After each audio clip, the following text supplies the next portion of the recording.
क्या crypto trading India में 100% legal है? और अगर आप क्रिप्टो ट्रेडिंग करते हैं तो आपको 30% का टैक्स देना पड़ेगा या फिर नहीं? तो आज के इस वीडियो में आपको पूरा क्रिप्टो ट्रेडिंग लीगल है या फिर नहीं लीगल है, पूरा आपको इन्फॉर्मेशन मिल जाएगा। और 30% आपको टैक्स देना पड़ेगा या फिर नहीं देना पड़ेगा, और इससे आप कैसे बच सकते हैं और इसका क्या तरीका है वो मैं आपको इस वीडियो में बताने वाला हूँ। तो सबसे पहले कुछ हिस्ट्री की बात करते हैं, क्रिप्टो ट्रेडिंग को कैसे लीगल किया गया, इसके पीछे क्या-क्या हुआ था। तो कुछ हिस्ट्री की बात करें तो 2013 में सबसे पहले क्रिप्टो करेंसी को पहली बार इंडिया में चर्चा किया गया। लेकिन 2013 में क्रिप्टो करेंसी को लेके काफ़ी ज़्यादा विवाद हुआ इंडिया में। तो 2018 में रिजर्व बैंक ऑफ इंडिया मतलब आरबीआई ने क्रिप्टो करेंसी से जुड़े ट्रांजैक्शंस को बैन कर दिया। 2020 में सुप्रीम कोर्ट ने आरबीआई के इस बैन को रद्द किया। उसके बाद क्रिप्टो करेंसी को लीगल कर दिया गया। तो अभी अगर आप क्रिप्टो करेंसी में ट्रेड करते हैं तो 100% ये लीगल है।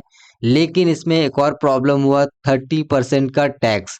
अब देखिए, अगर आप डायरेक्टली क्रिप्टो में ट्रेड करेंगे तो उसमें आपको 30% का टैक्स लग जाएगा।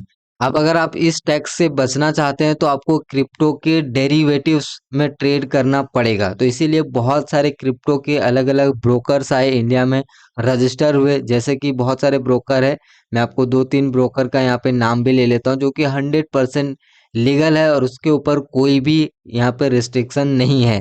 जैसे कि सबसे फर्स्ट है डेल्टा एक्सचेंज इंडिया, जिसपे मैं भी यहाँ पे ट्रेड करता हूँ, जो कि आप देख सकते हैं यहाँ पे। ये एक 100% इंडिया में लीगल है और क्रिप्टो करेंसी के डेरिवेटिव भी अवेलेबल है, जैसे कि फ्यूचर एंड ऑप्शन, जिसमें आप ट्रेड कर सकते हैं, जिसमें आपको 30% का टैक्स नहीं लगता है।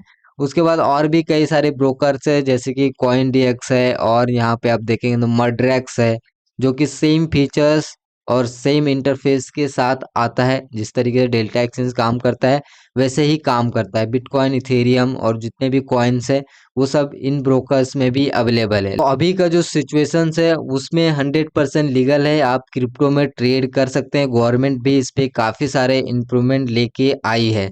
तो इसमें जो फ्यूचर या फिर कोई भी इसके डेरिवेटिव होते हैं क्रिप्टो के, उसमें आप ट्रेड कर सकते हैं। डेरिवेटिव्स मतलब कि जो फ्यूचर एंड ऑप्शंस होते हैं, डायरेक्टली क्रिप्टो में बिटकॉइन को बाय नहीं कर सकते, इसके फ्यूचर या फिर ऑप्शंस का कॉन्ट्रैक्ट आप बाय और सेल कर सकते हैं, इसको बोलते हैं डेरिवेटिव।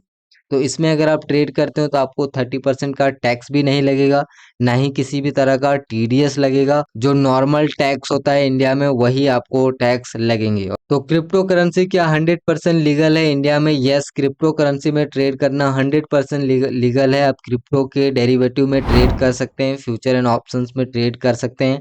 आपको कोई भी 30% का टैक्स देने की ज़रूरत नहीं है।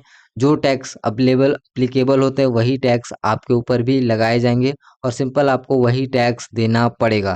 तो आई होप कि आपको इस वीडियो से पूरा कन्फ्यूज़न दूर हो गया होगा कि क्या क्रिप्टो करेंसी लीगल है या फिर नहीं। तो क्रिप्टो करेंसी 100% अब इंडिया में लीगल है, और इसके बहुत सारे ब्रोकर्स भी अब यहाँ पे रजिस्टर्ड हो रहे हैं।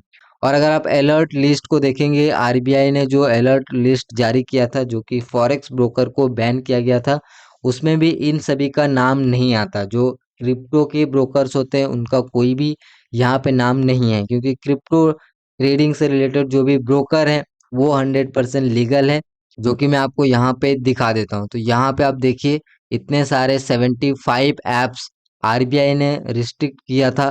तो आप इनमें से कोई भी क्रिप्टो ब्रोकर को सर्च करेंगे तो यहाँ पे नहीं मिलेगा। जैसे कि मैं अगर यहाँ पे डेल्टा एक्सचेंज खोजता हूँ तो वो यहाँ पे नहीं होगा। तो क्रिप्टो करेंसी के जितने भी ब्रोकर है उसके ऊपर कोई भी रिस्ट्रिक्शंस नहीं लगाया गया है। तो अगर आपको क्रिप्टो करेंसी में ट्रेड करना है तो वन ऑफ द बेस्ट जो ब्रोकर है वो है डेल्टा एक्सचेंज इंडिया, जो कि स्पेशली इंडिया के लिए ही डिज़ाइन किया गया है। और इंडिया में आप रह के क्रिप्टो में ट्रेड कर सकते हैं, फ्यूचर एंड ऑप्शंस में आप ट्रेड कर सकते हैं। तो आई होप कि आपको इस वीडियो से पूरा इन्फॉर्मेशन मिल चुका होगा।